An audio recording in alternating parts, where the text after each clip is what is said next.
Ya. Son 15 minutos. Hola profesor, ¿cómo está? Espero se encuentre bien. El día de hoy mi compañera Lina Soto y quien le habla, Michelle Caicedo, le vamos a hablar del artículo del uso y la domesticación de teobroma de cacao durante el Holoceno mediante en el Alto Amazonas.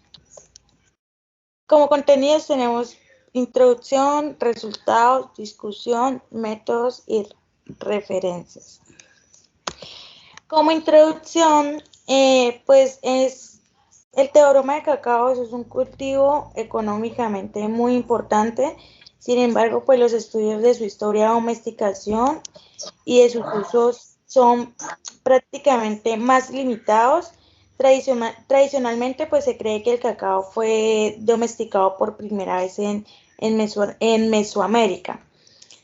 Sin embargo, pues las investigaciones genómicas que muestra el artículo de teobroma de cacao, la mayor diversidad se encuentra en la región amazónica, que es superior del noroeste de América del Sur. Lo que apunta este artículo es que a esta región, como su centro de origen, se informa que el uso de cacao es identificado por 3 líneas independientes de evidencia arqueológica, que son los granos de almidón, de cacao, residuos de teobroma absorbidos y ADN antiguo. Estos hace aproximadamente 5.300 años se recuperaron del sitio Santa Ana, la Florida, en el suroeste de Ecuador.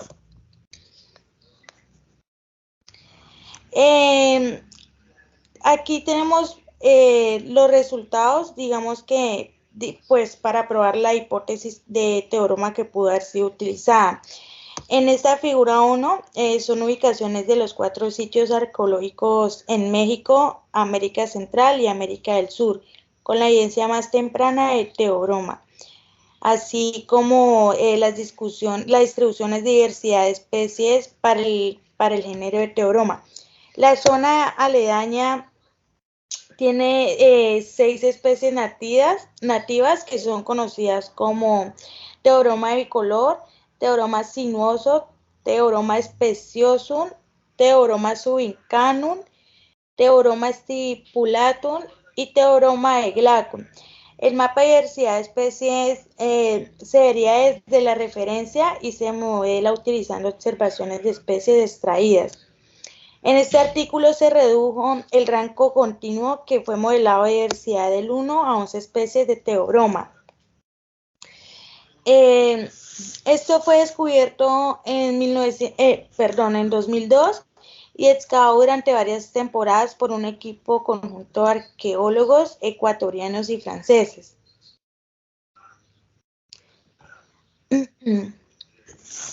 Como figura 2, estos fueron seleccionados que dieron positivo para teobroma de cacao y teobromas por análisis de ADN, que son granos de almidón, y teobrima.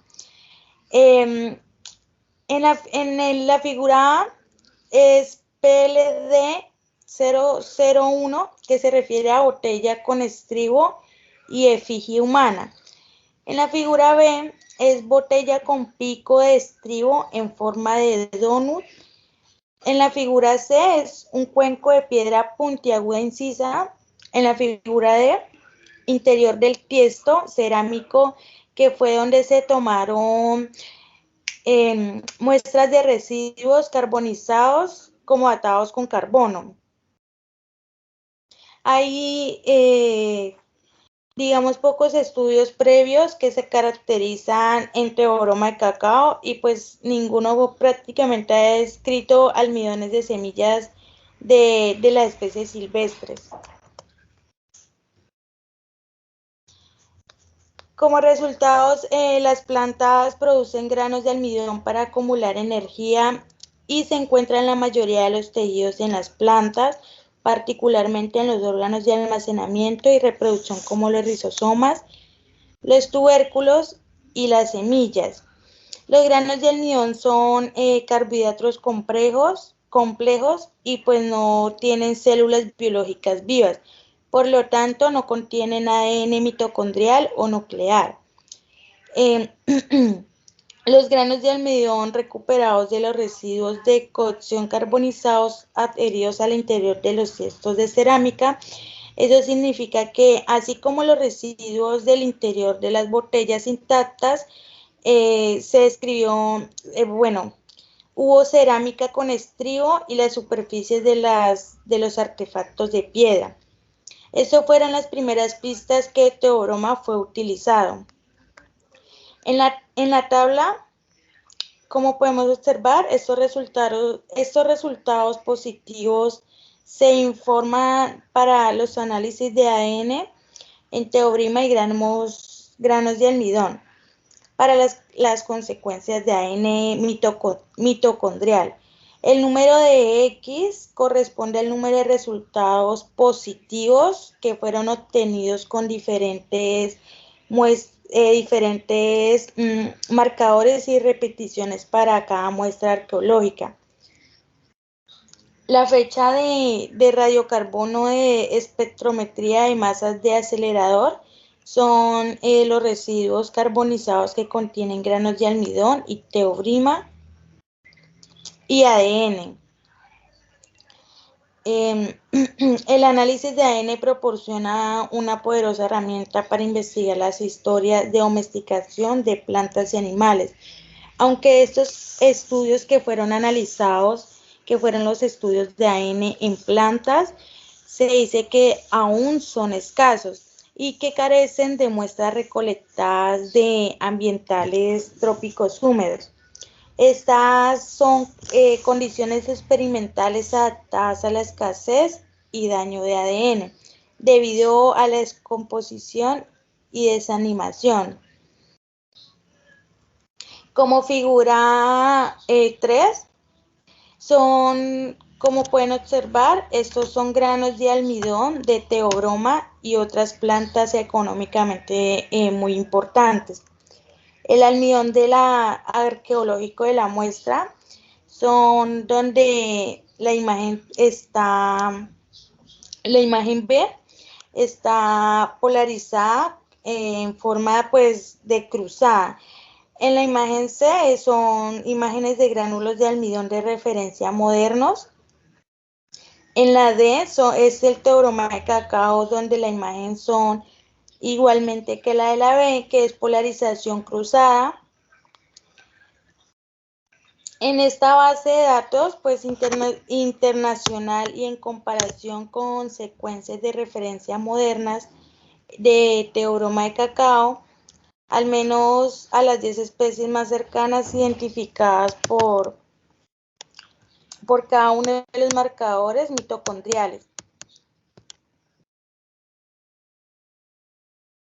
Ay, no pasa. Ya. Como figura 4 estos análisis son de cromatogramas, que son múltiples transiciones de monitoreo de reacciones y parámetros de métodos. Esos cromatogramas que ilustran teobromina estándar, blanco y muestras representativas que conforman la presencia de teobromina. En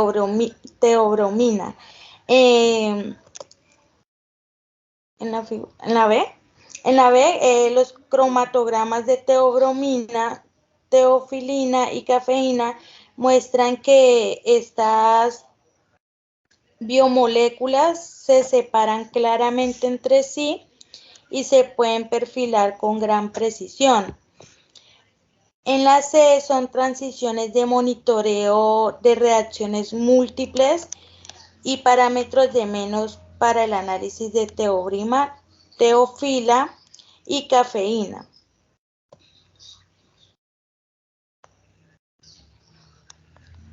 Buenas tardes, buenas noches, buenos días. Profe, ya hablando un poco sobre la discusión, aquí tenemos la gráfica que nos representa un poco la estructura poblacional de individuos modernos y de mezclas ADN extraídas de residuos cerámicos.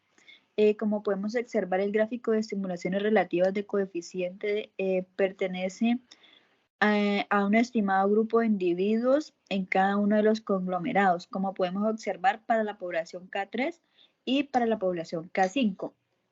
Estimado con 19 marcadores de NSP, cada individuo es representado por una sola línea vertical dividida en segmentos coloreados con longitudes proporcionales a cada uno de los clústeres interferidos. Pues tienen unos representantes modernos de varios grupos genéticos de cacao, incluidos árboles protectores de la región de Zamora Chinchipe, de SALF, que están presentes en gráficos como ADN extraído de muestras de artefactos PLD001, PLD002, PLD005, PLD072 y PLD073. Como nos decían un poco en la discusión, los relatos etnográficos y también un poco los etnohistóricos describen diferentes usos culturalmente importantes del cacao en América del Sur en comparación de Centroamérica y Mesoamérica, ya que en Mesoamérica precolombina las semillas de cacao se secaban, se molían y se convertían en variedad de papilla y bebidas, pero en este caso no se convertían en chocolate sólido. Mientras como las culturas precolombinas de América del Sur no tenían como tal un sistema estructural conocido, ya que se basan en unas fuentes etnográficas y etnohistóricas, así como se representan en las maderas y en las cerámicas que estaban talladas para proporcionar un poco más de conocimiento sobre el uso y la importancia del cacao. El cacao también domesticado y la semilla, la pulpa, las vainas y diferentes partes silvestres son altamente consumidos como alimento para muchas culturas indígenas actualmente en Ecuador. Las hojas y la corteza se utilizan para la extracción e infusiones medicinales.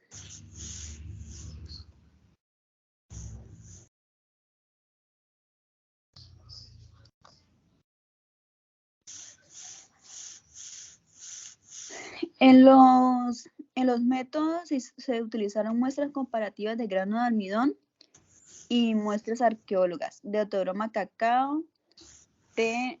angustifolium bicolor, glyceri, glaucon, grandiflorum y subincanum, tanto como errania, umbricatia. Se obtuvieron muestras frescas de vainas enteras del Departamento de la Agricultura de los Estados Unidos. Para evitar la contaminación cruzada, todas las ondas, cuchillos, morteros, manos y los portaobjetos, microscopios, cubreobjetos y otros instrumentos que iban a ser utilizados se lavaron y luego sirvieron en vinagre en 5%, que es un 5% de ácido acético, en una olla a presión para destruir los gránulos de almidón, y no se utilizaron todas las muestras. En ese mismo método se utilizaron para limpiar todos los recipientes, instrumentos, portaobjetos y ya lo antes mencionado.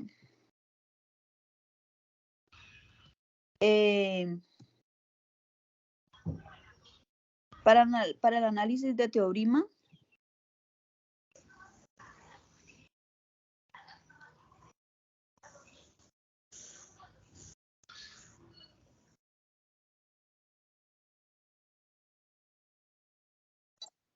para los gránulos de almidón de semillas se pueden clasificar en 3 categorías bastante amplias, que son esféricas o subesféricas. Los gránulos compuestos pequeños formados por 2 o 3 gránulos esféricos truncados, almidón ligeramente abiertos con un 30% de 3,8 pulgadas. Los gránulos compuestos pequeños formados por más o menos 2 o 3 gránulos esféricos truncados con hilo céntrico o ligeramente excéntricos cerrados con un 48% entre 3,8 y 10 pulgadas. Y los almidones ovoides pueden doblarse o curvarse con un 22% de 6,3 o 12,5 pulgadas. Se obtuvieron y analizamos 28 muestras únicas de 19 artefactos, incluidos tiestos de cerámica, botellas de cerámica intactas y cuencos de piedra. Ya para el análisis de teorema, cámbiala. Se recolectaron 181 muestras separadas de aproximadamente 100 artefactos, incluidos recipientes de cerámica compuestos y parciales, cuencos de piedras, morteros de piedra y un mortero de piedra del sitio SAL, donde los artefactos se almacenaron y actualmente donde se realiza el muestreo de la cerámica. El muestreo de esta cerámica para el muestreo para análisis de teorema, la cerámica SAL generalmente se cocina a fuego lento, típicamente por debajo de los 850 grados Celsius y por tanto es ideal para absorber y retener compuestos orgánicos. El muestreo de artefactos de piedra y residuos carbonizados de cerámica para el análisis de teorema. Los artefactos de piedra y cerámica se muestraron en un laboratorio dedicado exclusivamente a la extracción de residuos de muestra arqueóloga de la Universidad de San Francisco en Quito, Riobamba, Ecuador.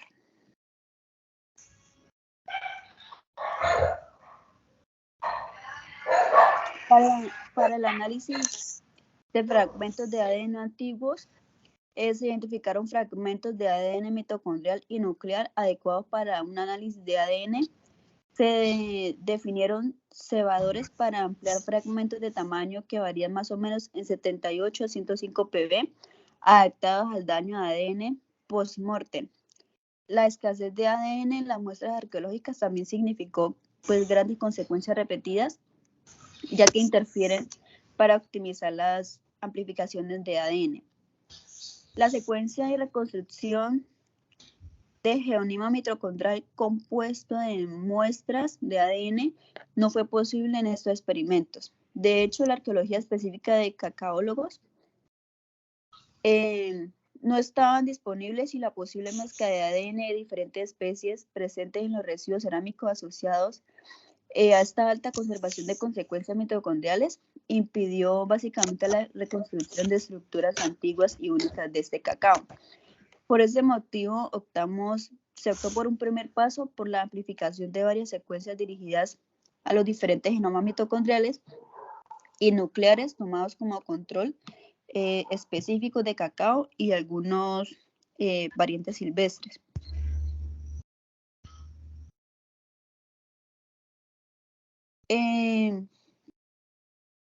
También se utilizaron una búsqueda de firmas de antiguos de ADN. El ADN antiguo se caracteriza por graves daños post-mortem, que lleva tanto como la incorporación errónea en los nucleótidos específicos cuando se amplían por PCR, como la fragmenta de ADN predominante de tamaño corto. Estos se realizaron por varios análisis para evaluar las firmas de ADN. Con la disponibilidad de datos, los números de acceso de NSBIE, los teogramas de las secuencias de la referencia mitocondrial, por ejemplo, de la secuencia de ADN antiguo mitocondrial amplificadas por PCR identificados como T-cacao, las consecuencias se informan en la figura complementaria 2 y 4 que... Bueno, en el artículo, en la investigación, se habla sobre las semillas del teorema de cacao. Entonces, como conclusión, los gránulos de almidón de semillas se pueden clasificar en 3 categorías amplias que son basados en 100 reencuentros. Eso se considera que es la forma ovoide, lágrima, quiere decir que está con el extremo distal más estrecho y es diagnosticada prácticamente para todo teorema. La primera es esférica o subesférica, quiere decir que es algo poligonal, que son con hilos céntricos o ligeramente excéntricos cerrados, que son también o pueden ser ligeramente abiertos, y esto tiene o puede ser a un 30%.